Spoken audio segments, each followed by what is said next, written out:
Self-care is one of those things that we all know we need to do, especially known, fill your cup before someone else's and that kind of thing. What happens if we already have an empty cup and we don't know where to fill it? If what used to fill our cup is not there anymore, that's very tricky. I'm Allie Kochert. I am a therapist and spiritual director at Rooted Growth that focuses on the caretaking professionals and supporting them through their lives in order to be the best and most efficient and thriving in their careers and vocations. This epidemic is stretching all of your resources, especially those of us who are caretaking in multiple realms of our lives, whether we're taking care of family as well as our job and our call. Of course, resiliency is a huge part of that. So if we came into this time of COVID already kind of tapped, or our cup wasn't particularly full to begin with, this epidemic will be part of why you feel so kind of stressed and overwhelmed. Often when we are in a stress response, we don't even really realize what we're doing with our time. So it may take extra intention to look at your schedule and see, gosh, I am wasting this time. I really don't need to binge watch this show 4 hours on end. I could use some of that time to do whatever that fills my cup, that actually does make me feel a little bit more present, more relaxed, and more myself. Look at your schedule. And this may be kind of tricky to do, but find those tiny little moments that are in there. I promise you they're in there, where you can indeed take care of yourself. Another tip I'd love to give you is a way to ground yourself on a regular basis. One thing that happens, you can look at, I'll link down below about the stress response and the amygdala. For some of you, it may be a complete review and you know all this, but it's really important to understand that our brains are reactive and that we need to take intentionality and focus in order for us to instigate a relaxation response. So in order to do that, we need to ground ourselves. We need to remind our brain that we are not in a fight or flight or freeze situation, that in fact we are right here, we're safe, we're okay for this moment. And so to do that, we take deep belly diaphragmatic breaths. We use grounding techniques. One of them is to use your 5 senses and to use them in the moment.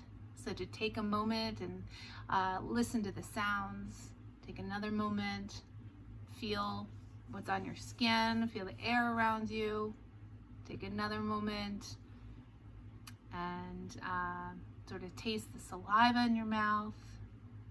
Take another moment and notice what you see around you. Take another moment and notice what you smell around you. So each of those 5 senses to instigate, that relaxation response, that I am here. You can use that positive affirmation. I am here, I am safe. Another grounding technique is to literally take your socks off and ground yourself on the ground. So splay those toes, get them really grounded in there. Rub them if you want, rub your hands together. You can also clench your fist, release. Clench, release. This is an excellent activity to use when you get in if you are a Frontline provider, to get back in your car and you're ready to kind of drive home.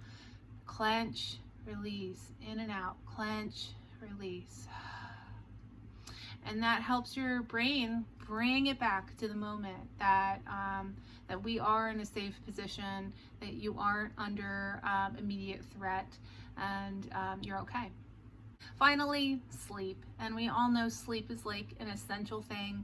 We all know that it's elusive, but especially in this time, all things aside, nutrition, exercise, connection with others, if we're not getting the sleep, we won't be able to do those effectively. and we won't be able to do our job effectively. Think about what your sleep has been like lately. Has it been disrupted? And what are those things that is missing in your life right now? A blanket, relaxation script before bed, lighting a candle, taking a bath, all this helps go online our relaxation response. Perhaps that even means to separate your sleep space for the time being. If it does give you a little bit more peace and quiet away from your family, maybe a partner can be the one to pick up the slack with the kids if a kid wakes up, for instance. Or maybe you do need more time in your bed with your partner, or more time sort of cuddling up with connection, physical connection to your loved ones. If we keep our screens on, the blue light will indeed affect our melatonin and will indeed impact our sleep cycles. Reduce the screen time before bed, reduce alcohol consumption, all those things that we know about for sleep that affect us. But one little thing that you can do this week to improve your sleep quality. Those are a few tips. I hope those are helpful for today. Just think about what it is that you need in this moment, lately.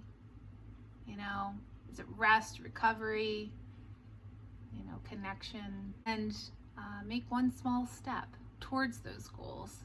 Then comment below, or you can send me an email. It's under the notes below. So take care, and deepest gratitude to all that you do to support everyone in this crisis. Take care.